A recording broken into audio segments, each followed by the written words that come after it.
जिस हिसाब से आज निफ्टी में एक्सपायरी की जो वोलेटिलिटी जो रही, काफी उतार चढ़ाव रहा। आज पूरे दिन हमने यही देखा और निफ्टी एक गैप अप ओपनिंग रही और गैप अप ओपनिंग के बाद कंटिन्यू हमको सेलिंग दिखी। एक्सपायरी भी थी आज और तमाम जो है इंटरनेशनल मिडिल ईस्ट टेंशन थी, रुपए का गिरना, बॉन्ड यील्ड का बढ़ना, रुपए का कमजोर होना, तो ये सारे पैरामीटर थे तो इस तरह के चल रहे हैं। तो निफ्टी एक्सपेक्टेड किया जा रहा है कि निफ्टी में एक गिरावट हमको देखने को मिल सकती थी, उस हिसाब से हमको देखने को मिली। तो कहीं ना कहीं ये जो लेवल जो हम पिछले दिनों से जो इसको एक्सपेक्टेड कर रहे हैं, निफ्टी कहीं ना कहीं जो 23,400 का लेवल है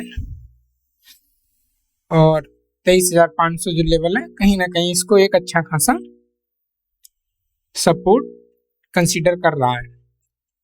जो 24,900 है, 24,000 ये 900 जो लेवल है वो एक अच्छा खासा एक ब्रेकआउट लेवल है, जो एक बिग ब्रेकआउट बोला जाएगा। तो ये एक्सपेक्टेड है हमको, तो उस हिसाब से हमको देखना है कि ये सारा का सारा। तो निफ्टी में कहीं ना कहीं ये संकेत मिल रहे हैं कि एक बड़ी रिकवरी हमको देखने को मिल सकती है। एक निफ्टी में हमको यहाँ से एक अच्छा खासा मूवमेंट अब ऊपर की तरफ मिल सकता है, कहीं ना कहीं ये इंडिकेट हो रहा है यहाँ पे। तो उसी हिसाब से हमको आगे के डे में काम करना है और उसी हिसाब से हमको सारी चीजें अपने फेवरेबल रखनी है। कहीं ना कहीं यहाँ से ये जो पॉइंट है यहाँ हमको एक अच्छा खासा मोमेंटम अप डायरेक्शन में देखने को हमें मिल सकता है उसी हिसाब से।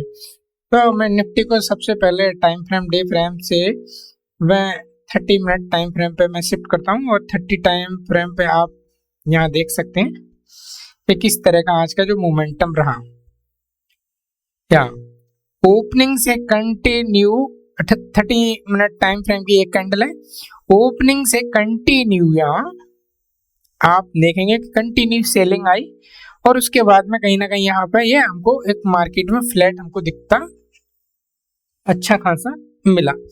इसका मतलब है कि कहीं ना कहीं जो वायर है वो एक स्ट्रॉन्ग बन रहा है, यहाँ पे सेलर कमजोर पड़ता हुआ हमको दिखाई दे रहा है मार्केट में। लेकिन ये सारी जो निफ्टी में गिरावट जो हमको देखने को दिख रही है, तो कहीं ना कहीं हम ये कह सकते हैं इसमें सबसे जो बड़ा मेजर जो रीजन है वो मिडिल ईस्ट टेंशन है। यूक्रेन और यूएस, ईरान और यूएस ये दोनों ही आपस में बातचीत करने की उम्मीद है कि कहीं ना कहीं ये बातचीत होगी। और इंडियन रुपीज का जो एक गिरावट देखने को मिल रही है, मेटल में जिस तरह की ये सूचनाएं जो हमको न्यूज में मिल रही हैं, ये सभी पैरामीटर कहीं ना कहीं इस चीज का इंडिकेट देख रहे हैं कि मार्केट में कहीं ना कहीं अब हमको एक अच्छा खासा जो पुल बैक हमको दिखाई दे सकता है, बुल रन हमको देखने को मिल सकता है। तो कहीं ना कहीं ये चीज हमको हो सकती है। मार्केट में अगर कहीं अगर इस तरह का सिनेरियो आता है कि मार्केट अगर अब से कंटिन्यू गिरती है, यहाँ कहीं ना कहीं गिरती है और गिरने के बाद में ये सपोर्ट लेती है, तो मार्केट यहीं से ही अप डायरेक्शन में जाने की संभावना हमको हो सकती है कि मार्केट में कहीं ना कहीं यहीं से ही एक अच्छा खासा जो सपोर्ट है वो हमको देखने को मिल सकता है। मार्केट ओपनिंग से कंटिन्यू सेलिंग हुई और यहाँ आके अगर वो रेजिस्टेंस लेती है किसी लेवल पे, तो इसका मतलब है कि एक स्ट्रॉन्ग हमको जो है बाइंग हमको देखने को मिल सकती है। उस हिसाब में भी एक सिनेरियो बन सकता है। लेकिन जो 24,900 का एक बिग जो रेजिस्टेंस हमको मिल रहा है वो ब्रेकआउट एक हमको एक्सपेक्टेड है, जो हमें एक्सपेक्टेड है वो उसको मानना मानना है या उसको ब्रेक करना है, तो वो हमको एक्सपेक्टेड है। अगर कहीं ना कहीं मार्केट में ये सिनेरियो नहीं होता है, मार्केट अगर गैप डाउन ओपन होती है, तो कहीं ना कहीं इसको ये लेवल जो है एज ए सपोर्ट कंसीडर करना पड़ेगा। उसके बाद मार्केट में पुल बैक हमको देखने को मिल सकता है। तो इस तरह का भी एक सिनेरियो हमको हो सकता है और एक अच्छा खासी हमें एक रिकवरी यहाँ से मिल सकती है। तो एक्सपेक्टेड है, ये दोनों ही सिनेरियो हमको यहाँ से एक मेजर कंसीडर करने हैं कि मार्केट कहीं ना कहीं इस टाइप का। अगर फॉलिंग की अगर मैं यहाँ से अगर बात करूँ, ये 23,900 का जो लेवल है, मार्केट कहीं ना कहीं यहीं से भी अगर एक अच्छी खासी सेलिंग दिखाने के बाद में इसी को अगर मतलब सपोर्ट अगर कंसीडर करने लगता है, तो कहीं ना कहीं मार्केट में ये सिनेरियो ये बहुत एक्सपेक्टेड है कि कहीं ना कहीं मार्केट में ये सिनेरियो हमको देखने को मिल सकता है। तो ये इस हिसाब से हमको अपना ओवरऑल काम करना है। मार्केट में टेंशन है, एक सिनेरियो को हमको ये तो कंसीडर करके रखना है कि मार्केट में जो टेंशन है उसी हिसाब से हमको काम करना है। कंटिन्यू सेलिंग भी हम एक्सपेक्टेड कर सकते हैं कि कंटिन्यू सेलिंग भी हमको देखने को मिल सकती है। अगर किसी तरह की न्यूज बेसिस जो है सूचना अगर होगी, तो हमको ये भी एक कंसीडर करना होगा।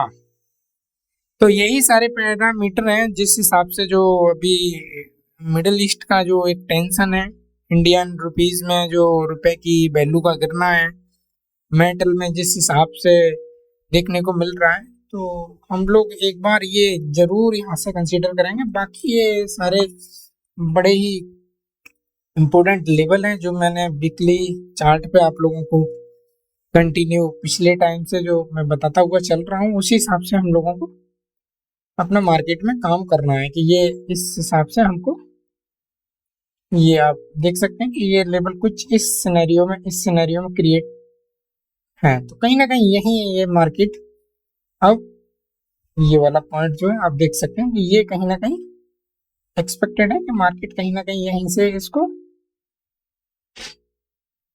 एक अच्छा खासा रिकवर होने की संभावना है यहाँ से। तो आप लोग उस हिसाब से काम कीजिए जिससे कि हमारा जो पोर्टफोलियो है, हमारा अकाउंट हमेशा पॉजिटिव रहे